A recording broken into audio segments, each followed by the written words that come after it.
Hey everyone, I'm vocal instructor Mary Z, and today we're going to go over the easiest way that I have found as both a vocalist and a vocal instructor to understand and begin learning harsh vocals or metal screams, any type of extreme vocal. Today we'll be putting the vocals into 3 specific categories that are easy to understand and can get the ball rolling for you if you want to learn these sounds.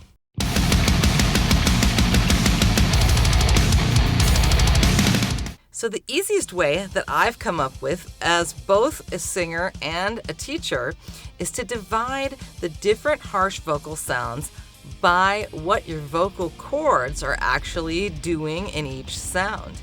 And that gives us about 3 main categories or options.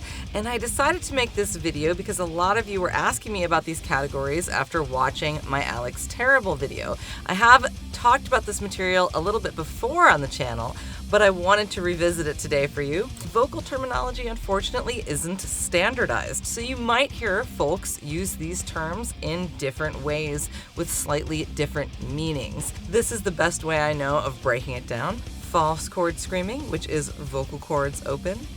Fry screaming, which is vocal cords closed. And voice with distortion, which would categorize anything that involves a voiced pitch with the distortion, sort of like raspy or gritty, or any of the synonyms that you've heard for sort of grit during singing as well would fall into that 3rd category. Let's talk about the first category, the false chord scream. This one certainly moves the false chords the most, and we definitely feel it in those tissues the most. The false chords sit right above your vocal cords, and they're these tissues that really flap around visually when we observe this sound being made in a camera. And also we'll feel some distortion coming from the soft palate, the uvula, and tissues in throughout the sinus cavity. And this is with the vocal cords open. With those cords open, we're not going to be voicing a pitch, so we consider this a voiceless scream, not a pitchless scream. There will be high, mids, and lows, but we're not saying anything or singing anything in the traditional sense. In order to do that, your vocal cords would need to make contact and wave like this. So it's a sound like this. This is also sometimes called growling. There's a lot of synonyms for it, but again, I'm trying to make it very clear so that you guys can try to learn some of these things. The second category is the vocal cords closed all the way. Again, it's not going to be singing or speaking in the traditional sense, and that's the fry scream.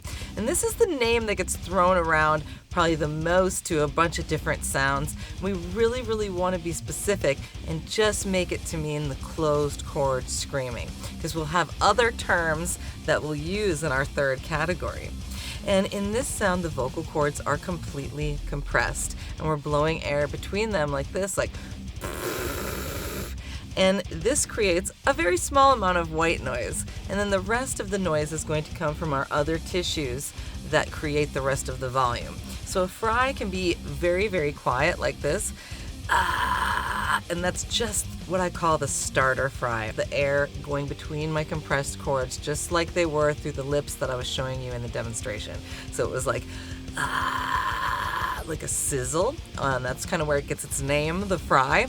However, this is not what we're hearing people like Chester Bennington do, or people who are properly doing a very loud fry, which to me is the only fry. And that is doing that closure simultaneous with flapping around the other tissues to create a lot more white noise and a lot more volume, including a little bit of the false chords, but admittedly not as much as a false chord scream. It doesn't feel as much, it's a little bit less, and we do still feel all the other relevant tissues moving around as well. And that sounds something like,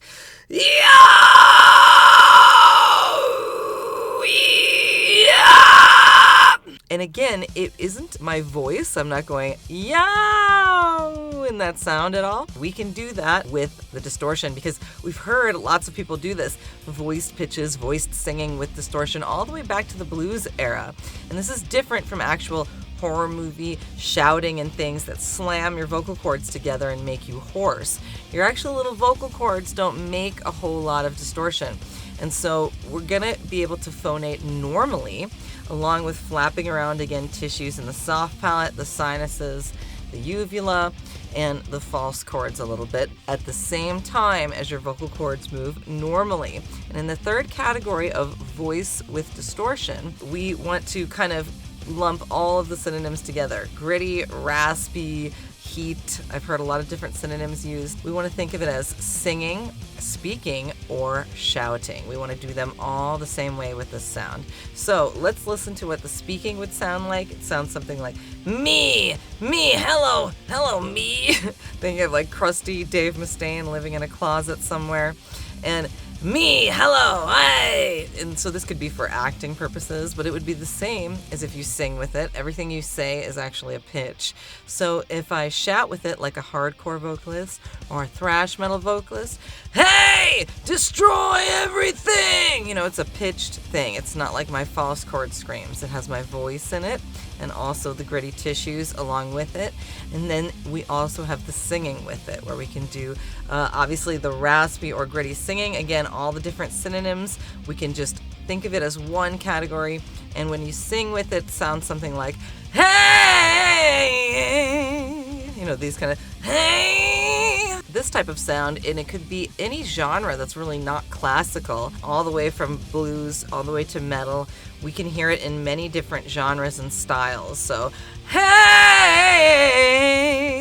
And you can kind of fade it to clean as well. You're not obliged to keep the distortion if you're singing with grit or rasp, okay? What I think you should do to start your harsh vocal journey is decide what you're hearing in the vocalists that you're listening to. It can be hard to tell sometimes, and that's what my reactions and analyses are for. And then once you figure out what style you want to start with, I recommend starting with the false chord if you have absolutely no idea. No matter what your ultimate goal is, I think that's a good icebreaker.